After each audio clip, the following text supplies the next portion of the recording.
Welcome back to the Allen Hour. I'm your host, Dylan Allen, and I'm joined once again by Andrew and by Dan. We're going to break down all the college football playoff first round action. We're going to talk about the Heisman voting and Fernando Mendoza winning the Heisman, and we're going to get to it all. We're going to give you our winners. We're going to go through all the spreads, and we're going to have just a great time talking college football because it's been a while since you guys have heard from us. When we last were on, we discussed the playoff committee's decision leaving out teams like Notre Dame, BYU, and letting teams in like Miami and frankly Alabama after their disappointing loss to Georgia in the SEC championship game. So now that the field is set, the games are finalized. Those games are this week, so we have just a couple of more days to wait until those games are played out. Guys, welcome in.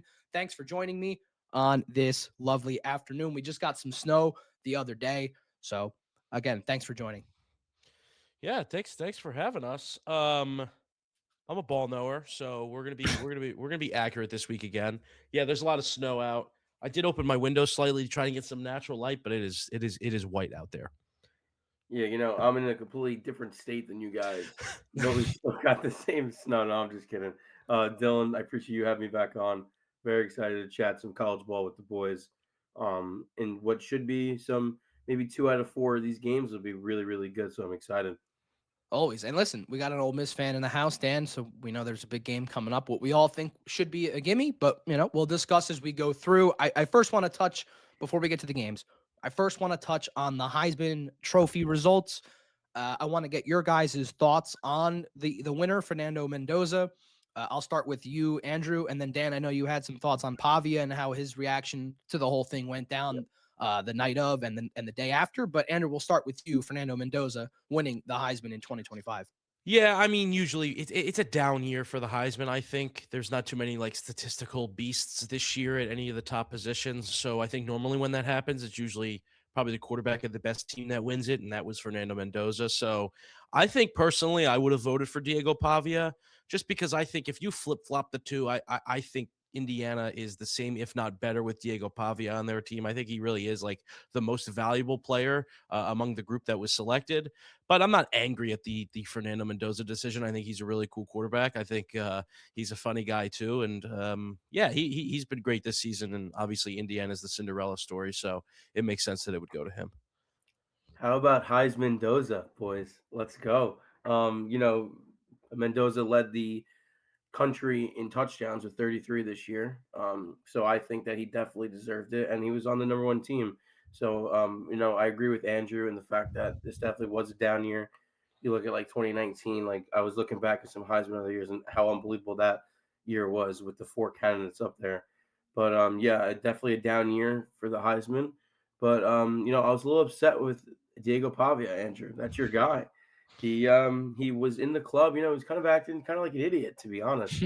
With the signs and the New York City club saying like F Indiana and stuff. I didn't really like that out of him. I guess I expected more. I don't really know, but yeah, I didn't really like to see that. They all look so close knit up there. No, I'm just kidding. But yeah, I definitely didn't like to see that. And Diego, I kind of expected a little bit more out of him, but congrats to Mendoza. Definitely deserved the Heisman this year.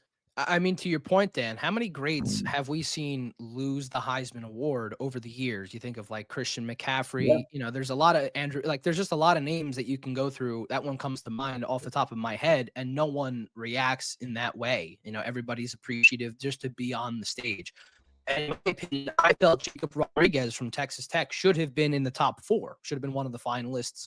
In fact, he got more first place votes than Julian Sayin, which I found pretty yeah, interesting seeing that. Now, not to take anything away from Julian Sayin, I just think that Jacob Rodriguez this year for Texas Tech is probably the main reason why they're where they're at right now, among other things yeah, with that team. But the defense has been the story there. And I just think that he should have been given a nod, at least given a finalist spot in the Heisman voting. But yeah, it's a down year, and it makes you really feel bad for a guy like Ashton Genty last year, who I thought should have won it. But I understand the arguments for Travis Hunter. Not taking anything away from him. He played two positions. That's a yeah, great feat. But in a year in which he almost set an FBS record for rushing yards, and you look at this year, And passing a guy like Emmitt Smith, Ashton Genty. You look at this year, and it's just middle of the pack performances. Nothing really stands out. Like you mentioned, Dan, LSU with Joe Burrow back Yep. in 2019, 60 touchdowns, 65 touchdowns, Yeah. whatever it was. I mean, Mendoza had what, 36, 30 touchdowns, total touchdowns it was. Yeah. So, 33. yeah, it was nearly cut in half. So, Yeah. when you look at it that way, yeah, it was just a down year. And I do feel bad for Pavia in the sense that I thought he had a legitimate claim to win it as well. And I do think that if Vanderbilt made the playoff this year, he may have gotten more first place votes. I do think a lot of people favor Mendoza going undefeated, beating Ohio State in the Big Ten championship game, and that final drive against Penn State to win that game up at Yeah. University Park in Happy Valley. So there was a lot that went into that, I'm sure.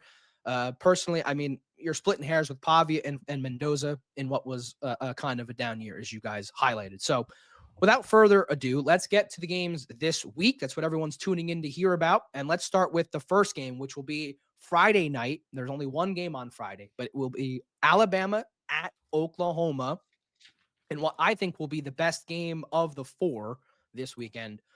And again, these two faced this season.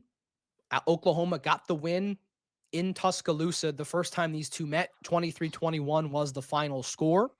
Oklahoma finishing at 10-2 on the season. Alabama 10-3, their latest loss coming to Georgia in the SEC championship game.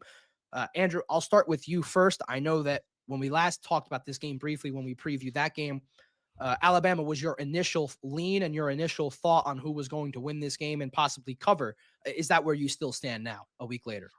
Yeah, it is, and we had some intimidation factor from some Oklahoma fans in the comments of last Yeah. week's episode. But that's not going to phase me. I just go with what I see. And look, I'll make the case that Alabama's not been very good. Obviously, we've all seen it that way. Ty Simpson has not looked good down the stretch. There's rumors that he might have been dealing with a back injury for the last 3 or 4 weeks, so maybe the extra week helps him there. He's only eclipsed 200 passing yards in one of his last 3 games, and that was against Georgia, which we know that they threw the ball a ton in the second half because they were down 21-0 at the half. So, I mean, it's not really that impressive. And then he had 2 picks against Eastern Illinois. That was prior to Auburn. So he just has not been playing good football the last month or so. And that was in one half. He only played in the first half that game. Right. And they need help from their running game. They haven't had Jam Miller. He's been hurt since the Auburn game. He's gonna help. I mean, he hasn't been fantastic this year for them either, but they're gonna need some form of a run game. The good news is John Mateer is not playing much better. He had 3 picks against LSU. He didn't even reach 200 passing yards against Missouri, Bama, or Tennessee. They try to run. They just simply can't. Oklahoma, they're just not really that great of an offense. I know that our guy will probably hop on us again for that. Their 2 big wins, which is why they're here, Oklahoma, are against Bama and Tennessee. And I talked about this a little bit last week.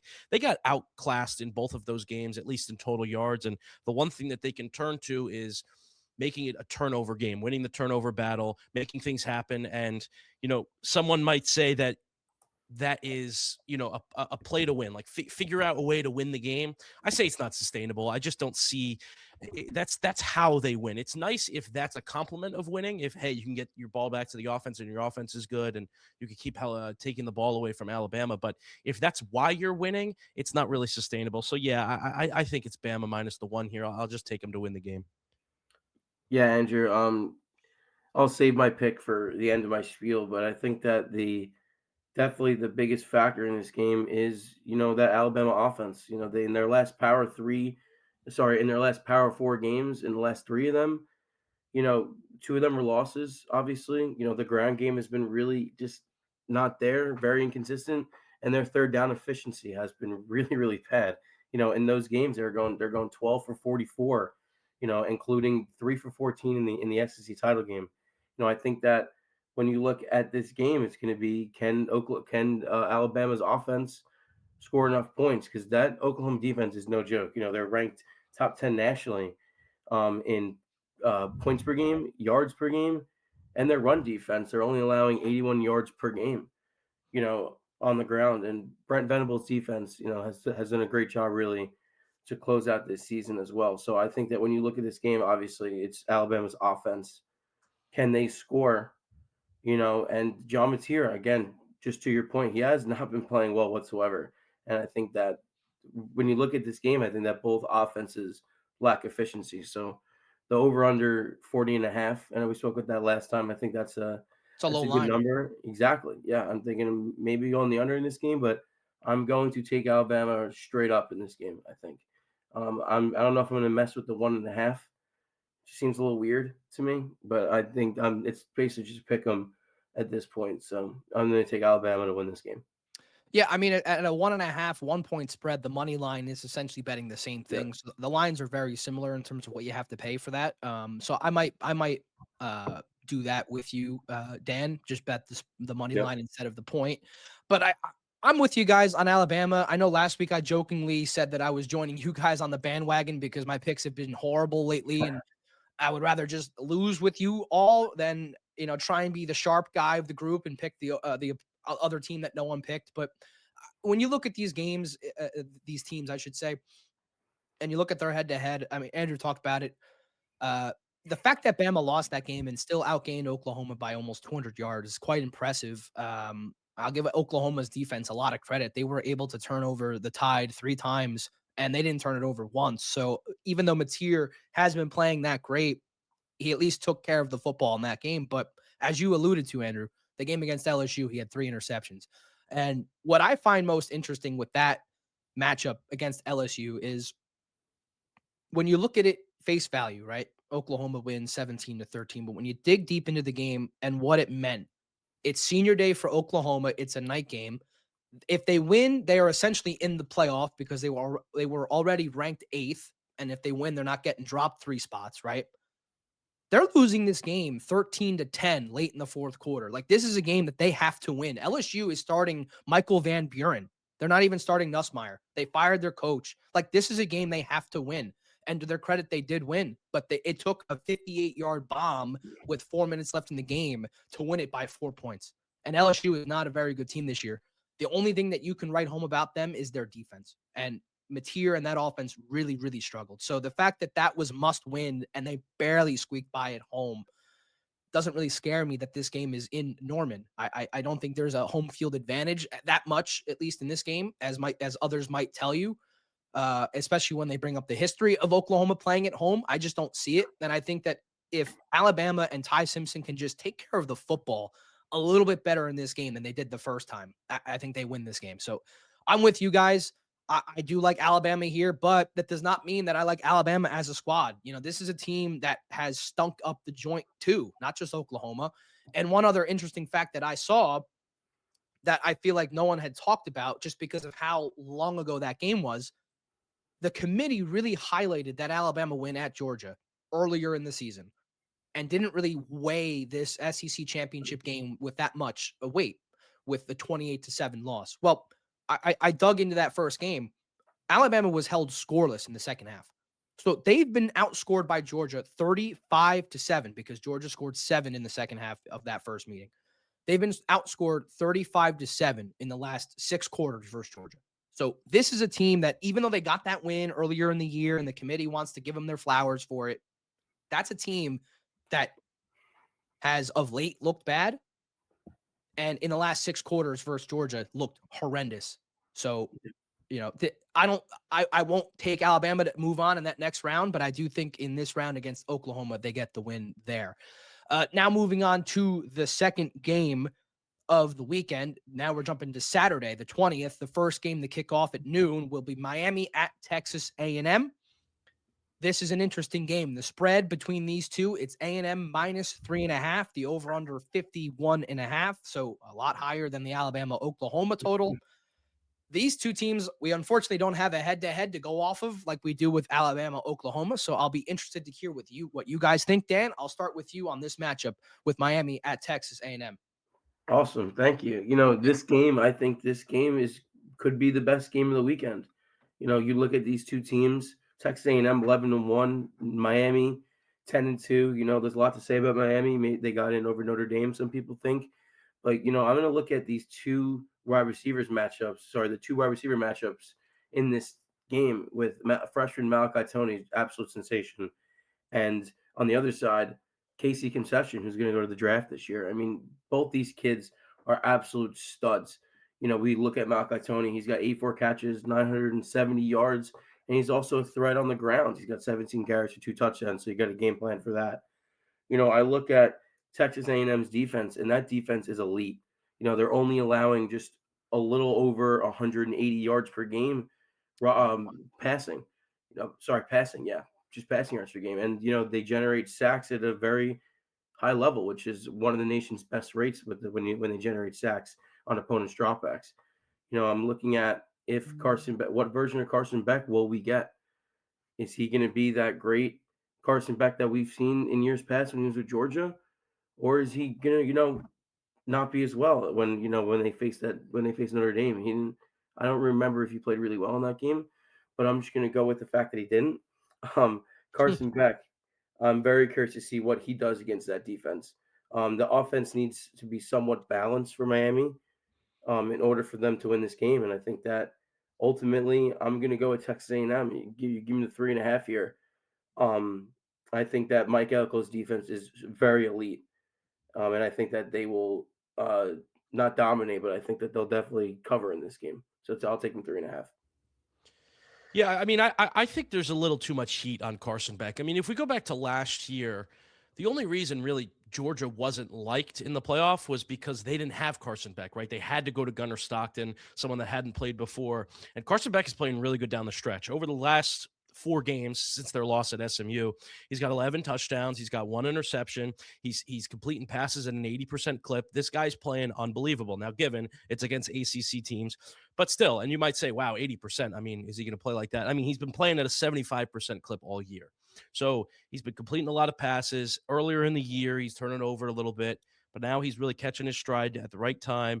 But you look at Marcel Reed, the Texas A&M quarterback in his last 4 games, it's not been the same story. He has 7 touchdowns, 6 interceptions, only completing the ball 60% of the time. I did remove the Sanford game out of that equation because that's a Mickey game, so I didn't include that, but that's his last 4 games in SEC play. What's really interesting is Marcel Reed could take over the game with his legs. He's a really mobile runner. He creates a lot of chaos on the outside, but Miami does a really good job of limiting the quarterback run. They've played Kyron Drones, CJ Bailey, Kevin Jennings of SMU, Tommy Castellanos at FSU, DJ Lagway, and Byron Brown from USF. They've held those guys to a combined 91 yards, 1.4 yards per carry, all of those guys. So they're doing really well against mobile quarterbacks. And if that's not a factor offensively for Texas A&M, that might be a problem. They're going to need to run the ball. Miami's really good in the trenches. Another thing Miami is really good at is limiting sacks. They're 6th in the country in sacks allowed per game, just under 1 a game. But Texas A&M is 1st in the country in sacks per game. They average almost 4 sacks a game on the defensive line. That's going to be a winning note. Another thing is Miami has no games where they've allowed 200 or more rushing yards this season. Texas A&M has rushed for 200 or more yards in 7 of their 11 wins this season. So that's going to be a huge factor. Can Texas A&M run the ball? Is Miami going to be able to stop them from running the ball? And the biggest thing I think is the SEC versus the ACC here. You look at all Miami's numbers. They're extremely talented. They do have the same talent as a lot of these SEC rosters, but they've been playing ACC talent the entire year. So how do you really adjust that? It's going to be a harder adjustment in these next 2 matchups when we're looking at G5s compared to these Power 4 teams. But the ACC, it's a historic down year. So that's something that's playing with my emotions a little bit. I don't know how much the ACC is going to be able to compete against the top of the SEC like Texas A&M. And there's no such thing as Kyle Field in the ACC. There is no home atmosphere like Texas A&M anywhere in the ACC. Maybe you could argue Clemson or FSU. Miami didn't have to go to Clemson this year. But the one thing I do like about that is if there's anybody that knows about SEC pressure, it's Carson Beck, who was at Georgia for a long time, who succeeded at Georgia for a long time. I'm going to take Miami getting the 3.5 on the road, and I'm going to take them to win the game outright. I love the money line, but I'm taking the points. As the once great Stu Feiner said, I'll take both of them. I do think they're going to win the game outright. I think Miami on a talent level is really, really good. I did state I think they're up there with a lot of the SEC teams, and I just think they're going to be able to control the line of scrimmage more and limit what Texas A&M does best, which is get to the quarterback. So I'm going to take Miami. Wow. All right. We got our first upset pick of this first round. Some valuable insight from the both of you. I think I am going to have to side though with Dan and Texas A&M. And I say that Love because it. I Like think my guy. yeah, I know you love it because I lose every bet. So Dan, you should be worried here, if Uh-oh. anything. Um, the big reasons why I like A&M in this spot, Andrew, you kind of alluded to it at the end of that. And I understand Carson Beck has SEC experience. He's played in SEC championship games and, so it might not affect him directly. But I'm just thinking about all of the other players that have to listen for, line of scrimmage adjustments, whether that be receivers, running backs, linemen. They might have a difficult time. Even though Carson Beck might be able to communicate it to his guys and make the right call, they might not hear it, or they might hear something else. And I think Kyle Field really does play a big factor in this game. And what I do find funny, not that this really sways my opinion, but when you look at A&M as a home and an away team this year, yes, their only loss is on the road, but in terms of like their final scores and in terms of the teams they've beaten, you could argue they're a better road team. I found that kind of interesting just looking at their schedule. The game at Notre Dame was a win. The game at LSU, they won by 20 points. The game at Missouri, they won by 21. And the game at Texas, they lost. But their home wins outside of Stanford and UTSA and Utah State are Auburn by 6, Mississippi State by 22, Florida by 17, and then South Carolina by 1 with that historic comeback. So maybe they don't play so well at home as maybe Dan and I are giving them credit for. But I do think that it is an issue for Miami coming into this game with that atmosphere. And I do think that they're the hungrier team in the sense of they know they've been playing poorly the last couple of weeks against these big opponents. Miami, maybe they feel that they got lucky getting in, and I think A&M has a bit of an edge there matchup wise as well. And I'm trying to remember, honestly, I'm trying to remember what I was about to say. Dylan, can I add something to this quickly? Yeah, go right ahead. Go for it. Thanks, man. So I think that I respect the point, Andrew. Definitely. I think that this game could go either way with the 3.5. But offensively, as you mentioned, with A&M just averaging a little under 200 yards rushing in SEC play, and I think that if they can control the line of scrimmage and force Miami into those third downs, Texas A&M is the country's top third down defense. I think that the Aggies definitely have a clear path to grind out a steady, methodical win in their minds, I believe. Yeah, and I don't love the coaching matchup for my pick. Fair. I love Mike Elko. I don't think Mario Cristobal is great, in tight games. So that does concern me. And I do think Mike Elko might be able to make Carson Beck look a little silly at times. I just really think it's going to come down the line of scrimmage, like you said. And I just think it's going to go the other way. I think Miami's really good at limiting the run. I pointed out they're really good at limiting the quarterback run. And they're really good offensively at limiting the sacks, which is something that Texas A&M is great at. So whatever way the ball rolls is going to be whatever, whatever way it rolls on the offensive and defensive side in the trenches. That's going to be what decides the game. I just think Miami has the advantage there, so that's what I'm going to do. The last point I just remembered what I was going to say. I mentioned it last week on our episode, kind of previewing the field and who was in. I really do think that the narrative of Miami losing this game and all the Notre Dame fans being just an uproar and the rest of the college football fans that thought Notre Dame should have been in is going to be a storyline similar to last year with SMU getting in over teams like Alabama, playing Penn State and getting routed in the first round. Not to say that Miami is the same team as SMU, but they're both ACC schools going into big environments in Penn State and now A&M. And you might get a spot here where Miami doesn't get dismantled like SMU, but just maybe isn't in the game for a long time. And you get this narrative that the committee needs to get Notre Dame in and this whole thing. I just think that, again, when we talked about it last week, they had to put Miami in to honor the head-to-head, but they're ultimately going to have to face the music this week when Miami loses, and it might not be a pretty game. And they're going to have to answer for why Miami was in. And so, unfortunately, I think that's how it goes. I think that's a big play in this as well. So, let's get to the third game here. 3:30 kickoff on Saturday. Number 11 Tulane at number 6 Ole Miss. And Dan, this is your team. New head coach stepping in for Lane Kiffin, that scumbag, as you might say. I love it. But yeah, I got to hear your thoughts first on this. This is your team. This is your bread and butter, man. All right. I'll go first here. Yeah. So Ole Miss getting the 17.5. This is the first game under the Pete Golding era, who was named, I'll just get a little recap for you guys. He was named the permanent head coach of this football team Sunday, November 30th, after Lane Kiffin accepted the job at LSU. Obviously, I'm very curious to see what the Pete Golding era is like in Oxford, Mississippi. The players really rallied around him. The school didn't even bother putting the interim tag on it. Permanent head coach. He is their guy, and they also get back Charlie Weiss Jr., who's going to be calling players in, which is huge. He obviously went on the plane with Old Miss, but with Lane Kiffin to LSU, but they allowed him to come back to Oxford to call plays during hopefully what is a long playoff run for Hottie Toddy. So the one loss this team has is to Georgia, lost by 8 points, 8 points in Athens. They got hung up 43 on them, which it's really not good. The defense. I'm gonna hold off on my thoughts about the Georgia Ole Miss matchup, just hopefully until they win. But I'm gonna go to Winidad Chambliss, who received some Heisman votes actually, which is awesome. You think he finished eighth in the country? The guy's got a freaking AT&T commercial. I don't know if you guys saw that. That's I haven't seen awesome. it. Oh, it's awesome. I think that we'll look at definitely their bread and butter, which was running it on the ground with Quan Lacey. This kid can flat out run the damn football. 20 touchdowns, most among Power Five schools, and he's really let Trinidad play freely, knowing that Lacey will get you five yards on the ground per run, which is what he averaged. I think he's the most underrated player in one of the most underrated players in college football.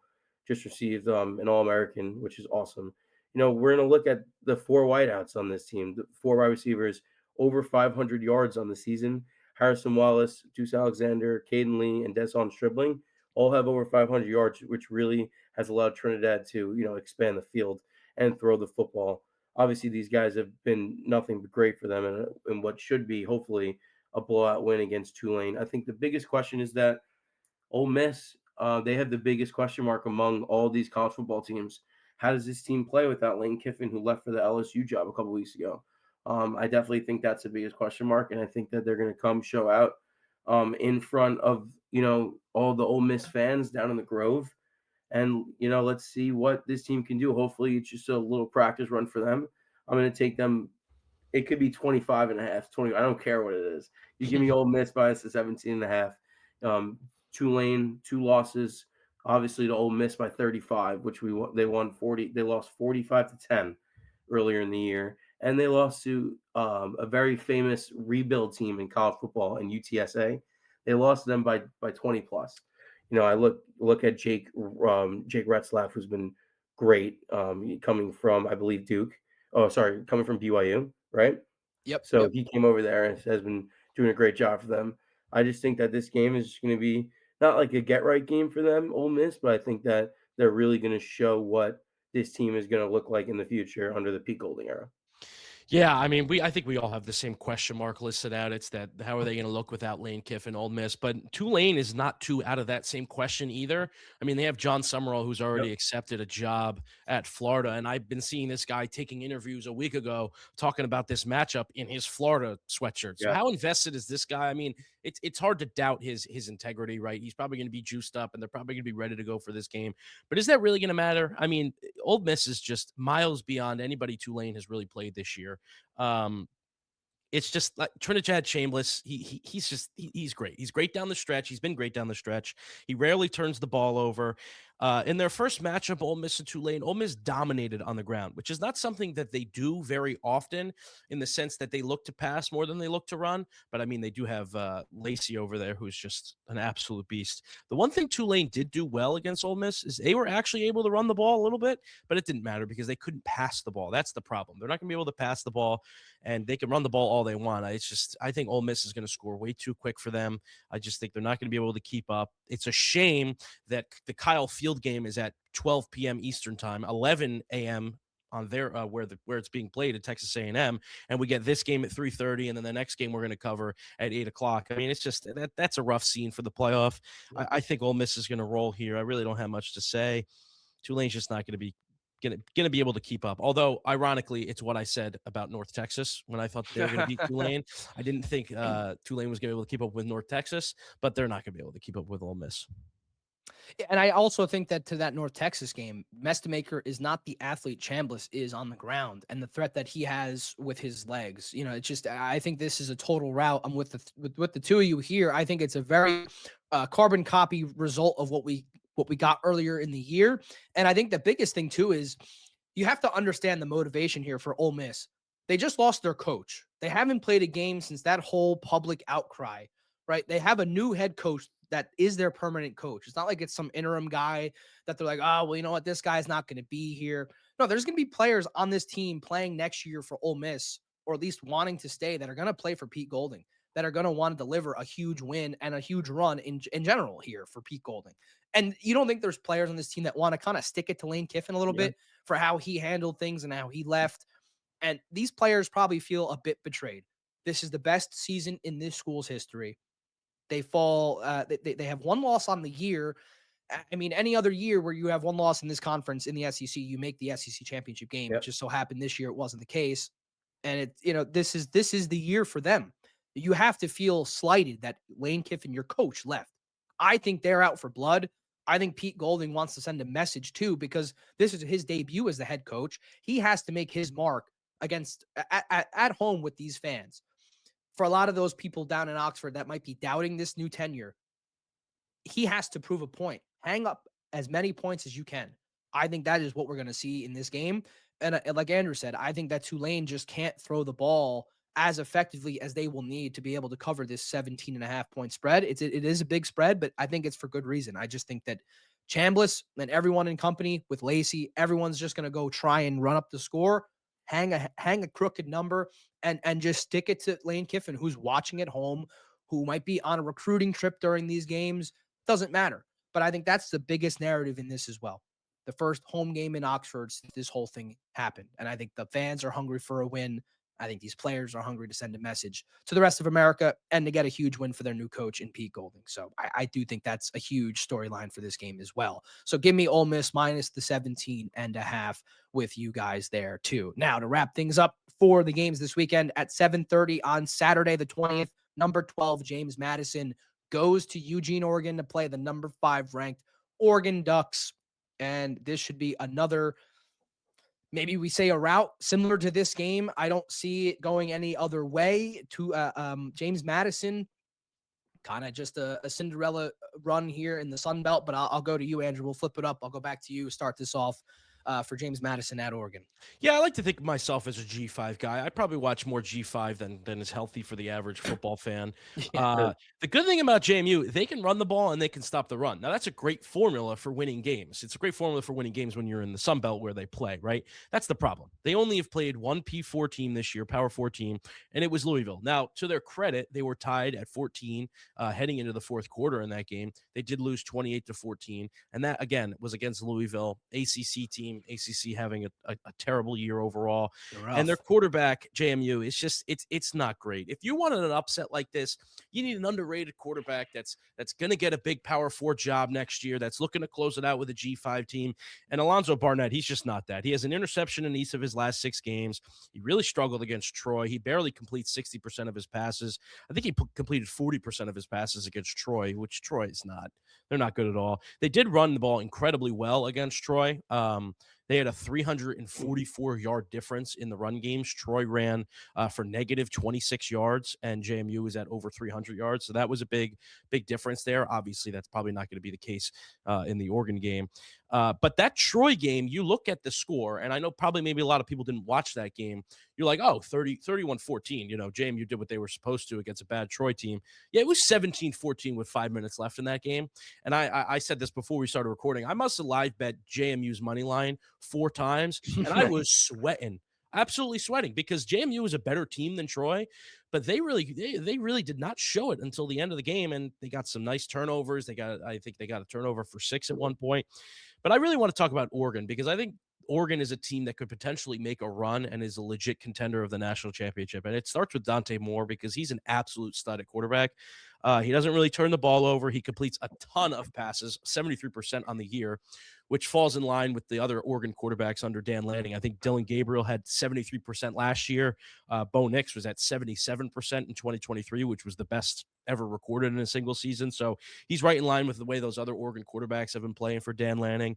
They got 3 running backs that have over 500 rushing yards. Noah Whittingham, he's the every down guy, but they got a big boy in Jordan Davison too that has 13 rushing touchdowns on the year.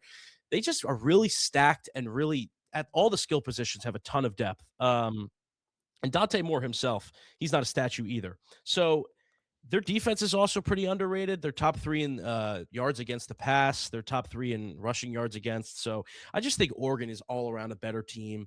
I think JMU maybe in the first quarter, their defense might get a stop or two because JMU's defense is pretty good, but their strength of schedule has been horrible. This is going to be such a slap in the face for them with all the talent that Oregon has. So I'm just going to take Oregon to cover the big number. You know what? I'm gonna be short and sweet here. Oregon minus 21.5. I think that Dante Moore, there's gonna be a bunch of scouts looking at him. Obviously, he's going to the draft, I think.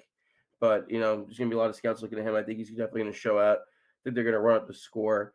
You know, JMU, very nice Cinderella story. I think that Oregon handles them quite easily. But I'm looking at this next game for them if they win. How about Oregon? How about Dante Moore versus the Texas Tech defense of Jacob Rodriguez, who could very well, be the who could very well be the best defense in the country. I'm looking at Right. that game as well. I think that this is going to be just a get right game for them. JMU, thanks for coming, but the minus 21.5, I'm going to take that, and I'm going to look at this next game, and I'm really going to, I think that this next game could be one of the best games in the college football playoff if you look at it. If Yep. Oregon wins this game, and I think that they will handily. So I'll be short and sweet. Give me the 21.5 for the Oregon Ducks. Now, before I get to my quick synopsis, because mine is also pretty quick, like Dan, you mentioned the potential matchup between Oregon and Texas Tech in the next round. I'm curious to see what you guys would predict the spread would be in that game. Now, the Orange Bowl, that is the bowl that game would be, so that would be in Florida. So there's not really a home field advantage for either team. But what would you guys put that spread at? Assuming that is the matchup. I mean, yeah, Kendrick, go ahead. Yeah, it's a Big 10 team versus a Big 12 team. We've seen that at least the playoff committee doesn't value the Big 12 as much as the Big 10. I'd probably put it at a 4.5. I'd put Oregon at minus 4.5. That's where I would put it. Really? Yeah. You go higher, Dan? Lower? No, I don't know if they lean to Tech here, to be honest. The game is in, or the game will be in Arlington, if I'm not mistaken. Sorry, that game's in Miami, Florida, so that doesn't really matter. I'm looking at this game and I think that maybe the Oregon minus like 3.5, maybe. I think it's a coin flip. Maybe the 2.5, just because they give the benefit of the doubt to that Tech defense against them. But I think Tech would definitely be plus money in this game. But I think again, like a coin flip, just like the Oklahoma Alabama game. Andrew, you said Oregon by 4.5? Yeah, Oregon by 4.5. Okay.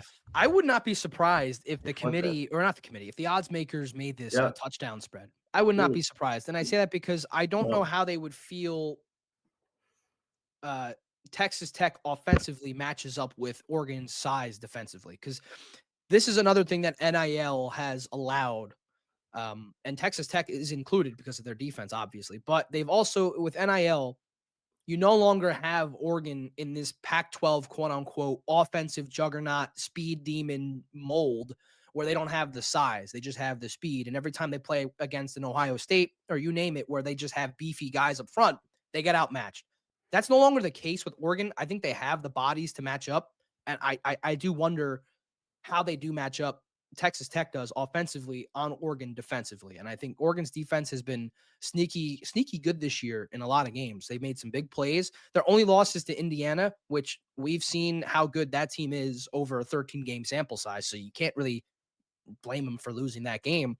So it's just one of those things where I think it honestly might be a touchdown. And I think a lot of it has to do with how they look against James Madison this week. If they win by 30 plus points, and they cover the spread with ease, I could really see the spread being 7 points. Now, to get to my pick with James Madison, I agree with the two of you. I think Oregon rolls. And I think another thing too, because you guys rattled off all the stats, there's no point in me repeating everything. I think one of the storylines that you guys didn't touch on that I feel is also important is similar to the one with Ole Miss, and the fact that they have to just, they might have the incentive to just run up a crooked number, score as many points as you can. And you might say, well, every team wants to score as many points as they can. That's the point. But I think the ulterior motive is that, remember how this team finished their season last year?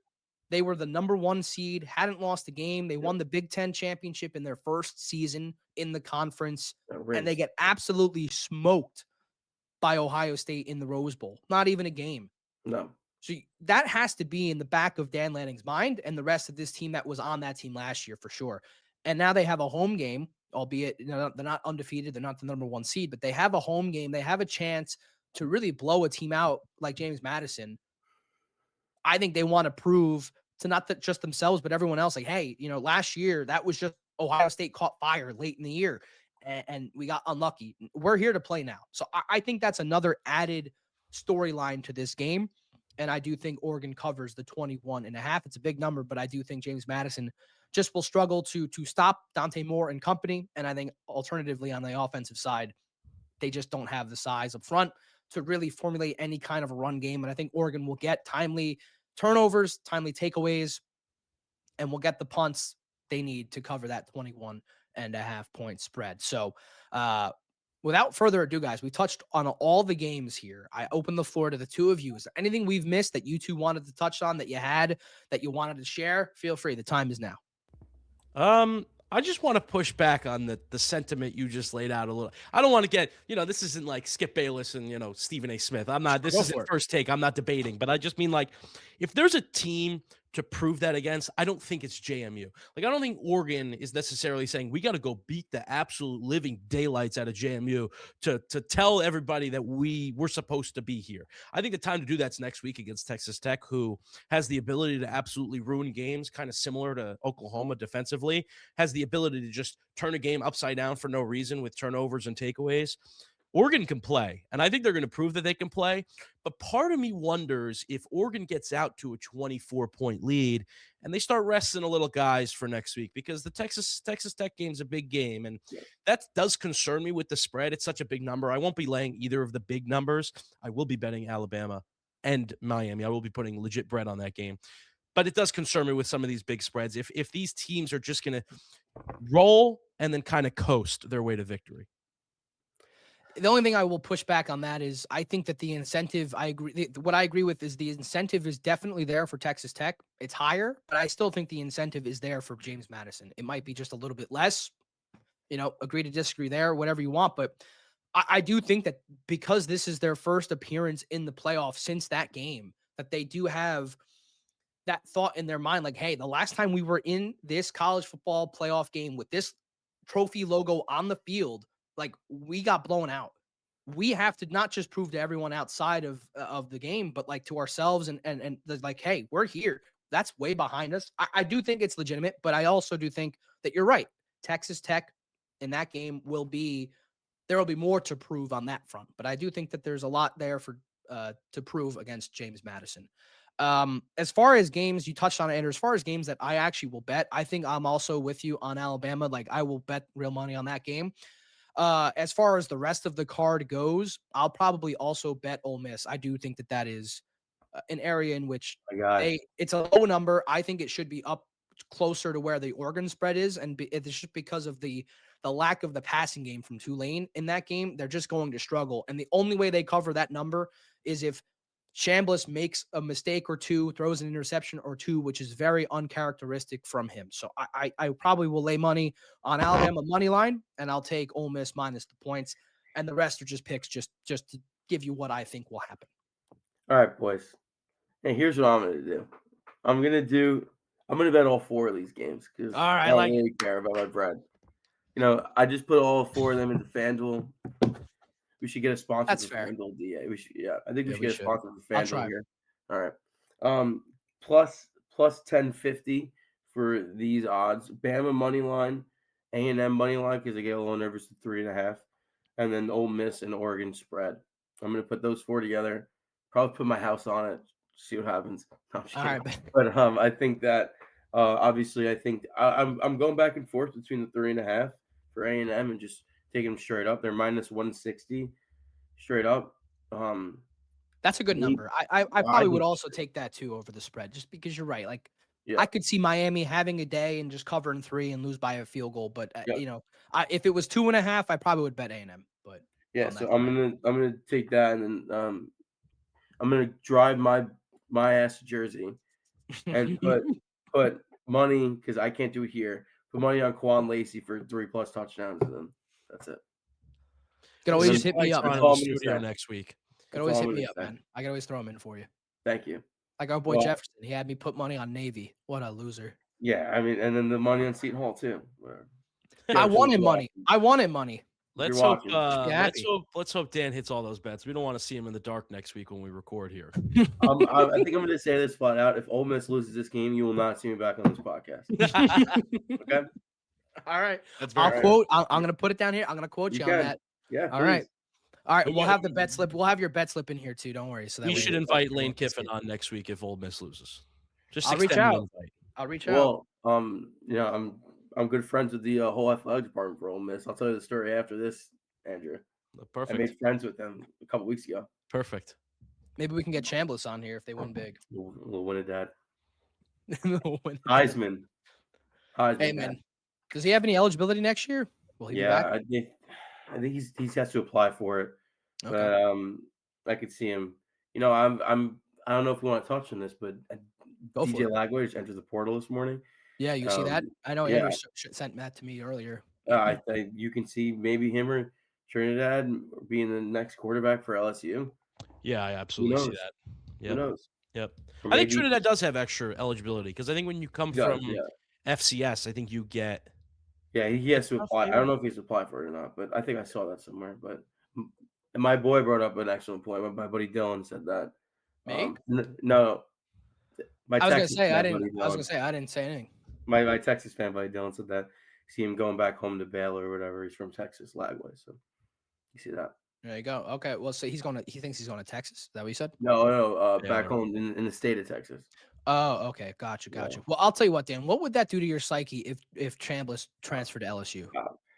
Him and then Kwan's a sophomore. Oh my god. Yeah, I that's true. but we are out there flipping commits. I think that just before actually right when we started, I got a Twitter notification that the LSU GM is coming to Oxford. He's gonna be the Ole Miss GM Okay. for the football team. So I mean, and they're making moves. My buddy Joe Judge is coming back next year. That's very exciting news. Jackson Dart and Trinidad Champs love him. So who knows? If he goes to LSU, I'm not gonna. I think I'm gonna brace myself for it. Him and then just Kwan Lacey, just kid's an absolute stud. I'll be So very. I have an update for you. Oh shit. So he filed a waiver, Chambliss, for Okay. eligibility for next year. So if that does not get cleared, he's done. Yeah, he's gonna apply for it. Yep. So that is the status with him. So if it does go through, then he will be granted an extra year, and then the question will become: does he stay at Ole Miss? Does he go to LSU? Does he go elsewhere? I think a lot of that depends on how this season ends. If I'm being honest with you, Yep. if Ole Miss goes on a run and beats Georgia in the next round in the Sugar Bowl and maybe loses a close game to Ohio State or beats them, I really do think there's a case to be made that a lot of these guys stay and play for Yeah. Pete Golding. But I also do think that if they barely get by Tulane and they get housed by Georgia, they might be like, hey, you know what? I'm out. I'm not really buying what Pete Golding's selling. Let's go on to LSU and let's go back with coach that recruited us here to begin with. So it'll be That's interesting another to big see. question. Yeah. Another big question. So all those questions will be answered though in due time.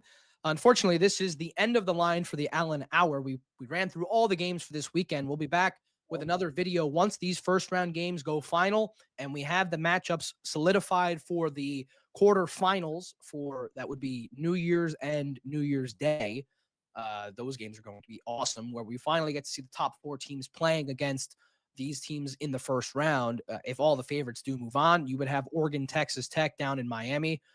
You would have either Alabama or Oklahoma playing Indiana, which would be awesome. Ole Miss, Georgia, and potentially Miami, Texas A&M versus Ohio State. So a lot of great games to look forward to. Make sure to leave some comments down below. Next video, we'll get to all your comments and your thoughts on our thoughts and analysis on this first round. So make sure, drop a comment.